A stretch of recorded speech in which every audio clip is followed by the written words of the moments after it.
asked before, but I'm going to ask it in a different way because I know there's kind of few of you that actually answered yes to this. So how many of you guys aren't organ donors? On your driver's license, there's not that part on there. Do you mind if I ask you why? Just because I haven't got the chance to do it yet. Okay, I so plan to be. kind of same thing, and probably same with you guys? No? No? Alrighty.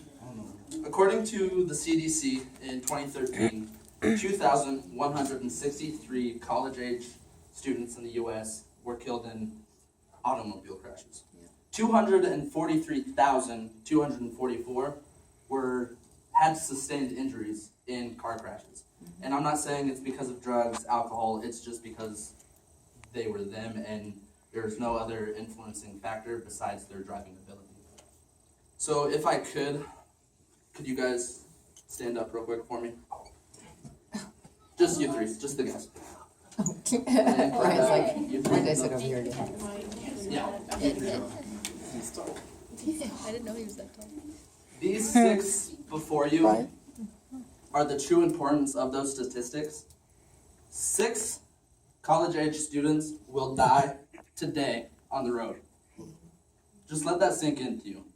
Could you imagine these 6 people being gone today? No. No. And the reason why, if you kind of look at the ratio, could I have 3 more people stand up? That'll bring it to even 10, right? That's 9. Myself included. Here. Okay. Now after those 6, no, you didn't, because I just needed 9. If you look at the ratio here, you have females and males. Actually, you two sit down. I need the other 3 guys. Sorry. My bad. Okay. Sorry, flip that around. Look at the ratio we have here, including myself. 70% of those accidents in teens have been due to males. Males have been the higher majority of car crashes. Males accounted for 70% of vehicle driver deaths and 51% of passenger deaths. So us guys, we die more often because of our driving ability. So it goes completely against that whole women drivers thing. Wow. You look at the stats between our age group, we're the ones that are causing most of the problems. This is true. Girl To be fair, it's not a bad drive. So you guys can go ahead and sit down. Thank you. Now why is it that, as our age group, why are we so prone to having accidents? The Insurance Institute for Highway Safety puts it this way. Teens are more likely than older drivers to underestimate dangerous situations and hazards, road conditions. Just saying. Yeah. We're more likely to speed and allow less headway, so less stopping distance between you and the car in front of you. And blatantly put, we are not safe drivers. We may think we are, but we're not. So the solution is simple. 1, what have we been told since the day 1 that we got into a car? Seatbelts. They save lives. They reduce deaths by half. 2, quit speeding. Slow down.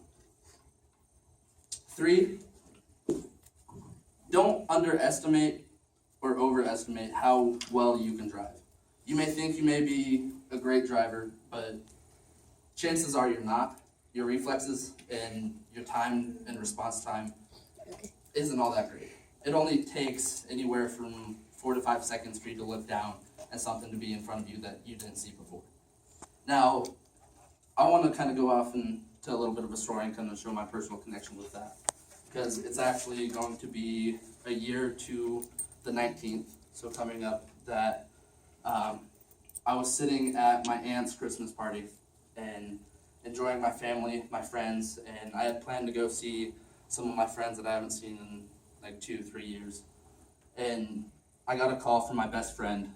He lives in Estes Park, which is about 3 hours from my home. He called me that night. He was like, "Man, Keith just died." I was stunned for a second. I was like, "What do you mean?" I couldn't comprehend what he had just told me. He was like, "Man, Keith's gone. He's not with us. He had just been in a car accident driving up a canyon that only takes half an hour to drive. And he has driven that ever since he was 16, going back and forth down that canyon for work, for college, you name it. But I cannot stress the importance of safe driving on you, because I have seen the effects firsthand. I have put my best friend in the ground. He won't be here with his family this Christmas. He won't see his brother or any of his friends anymore. And honestly, I can say that the effect that it has on me, I still haven't dealt with. The only way that I have is when I saw his mom that first day of his funeral. She walked in, and the only thing that was said was hi, and we both broke down crying. And it's with that Christmas break is coming up, and it's one of the most dangerous times to be on the road. And it's not so much that I'm worried about you guys, it's all the other crazy people that are on the road. But I want you to take this pledge as far as safe driving. You don't have to agree with what I've said, but it's more important not for your own sake, but for those who love you, your family, your friends that want to see you again this Christmas. So if you have a chance, take it, read over it, sign it, and put it somewhere in your car that you can see it every time that you step in that vehicle. You go to start your car, you see it.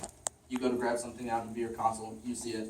Just a constant reminder that every time you step on the road could be the last time that you're in your car, the last time that you see your family, or the last time that you could even breathe. So it's with that I hope for safe travels for you all. Drive safe this Christmas, and go see the ones and cherish the time with loved ones that you haven't seen in a while.